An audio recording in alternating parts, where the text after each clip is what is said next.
പുൽവാമ ഭീകരാക്രമണത്തിന്റെ സൂത്രധാരൻ ജെയ്ഷെ മുഹമ്മദ് തലവൻ മൗലാന മസൂദ് അസറിനെ ആഗോള ഭീകരനായി പ്രഖ്യാപിക്കണമെന്ന നിലപാട് കടുപ്പിച്ചു തന്നെയാണ് ഇന്ത്യ.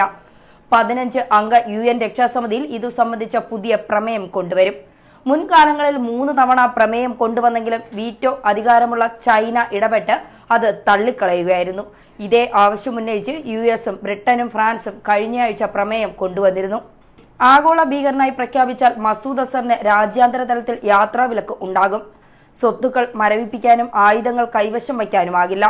ഇങ്ങനെയൊരു നീക്കം നടന്നാൽ അത് പാകിസ്ഥാന് ശക്തമായ തിരിച്ചടി തന്നെയാകും. സ്വന്തം രാജ്യത്ത് സർക്കാർ പിന്തുണയോടെ പ്രവർത്തിക്കുന്ന ഭീകര സംഘടനകൾക്കെതിരെ നടപടിയെടുക്കാതിരിക്കാൻ അവർക്കാകില്ല. അസ്കറിനെ ആഗോള ഭീകരനാക്കി മുദ്രകുത്തുന്ന നിർദ്ദേശം കഴിഞ്ഞ 10 വർഷത്തിനിടെ ഐക്യരാഷ്ട്രസഭയുടെ മുന്നിലെത്തുന്നത് ഇത് 4ാം തവണയാണ്. 2009-ൽ ഇന്ത്യ ഈ നിർദ്ദേശവുമായി എത്തിയിരുന്നു. 2016-ൽ P3 രാജ്യങ്ങളായ US, UK, ഫ്രാൻസ് എന്നിവയുടെ പിന്തുണയോടെ ഇന്ത്യ വീണ്ടും ഈ നിർദ്ദേശം വച്ചു. പഠാൻകോട്ട് ആക്രമണത്തിന് പിന്നാലെയാണിത്. 2017-ലും P3 രാജ്യങ്ങളുടെ പിന്തുണയോടെ നിർദ്ദേശം കൊണ്ടുവന്നു. എന്നാൽ എല്ലാ തവണയും വീറ്റോ അധികാരമുള്ള ചൈന ഈ നിർദ്ദേശത്തെ തള്ളുകയായിരുന്നു. പുൽവാമ ആക്രമണത്തെ ശക്തമായി അപലപിച്ച് രക്ഷാസമിതി പ്രസ്താവന ഇറക്കിയിരുന്നു. ഈ പ്രസ്താവനയെ ചൈനയ്ക്കും പിന്തുണയ്ക്കേണ്ടി വന്നു. സമീപകാലത്തുണ്ടായ ഏറ്റവും വലിയ ആക്രമണത്തിന്റെ ഉത്തരവാദിത്വം ജെയ്ഷെ മുഹമ്മദ് എന്ന ഭീകര സംഘടന ഏറ്റെടുത്തിരുന്നു.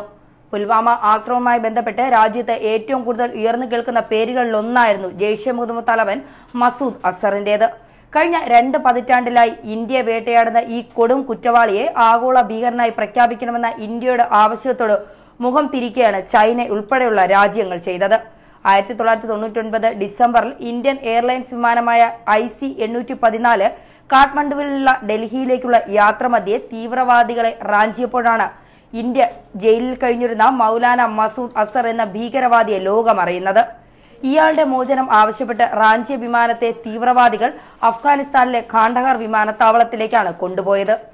189 യാത്രക്കാരുമായി റാഞ്ചപ്പെട്ട വിമാനത്തെ ലാഹോർ വിമാനത്താവളത്തിലേക്ക് കൊണ്ടുപോകാനാണ് തീവ്രവാദികൾ ആവശ്യപ്പെട്ടതെങ്കിലും പാകിസ്ഥാനിലെ ലാഹോർ വിമാനത്താവളത്തിൽ ഇറങ്ങാൻ അനുമതി ലഭിക്കാത്തതിനെ തുടർന്ന് കാണ്ഡഹാർ വിമാനത്താവളത്തിലേക്ക് കൊണ്ടുപോവുകയായിരുന്നു.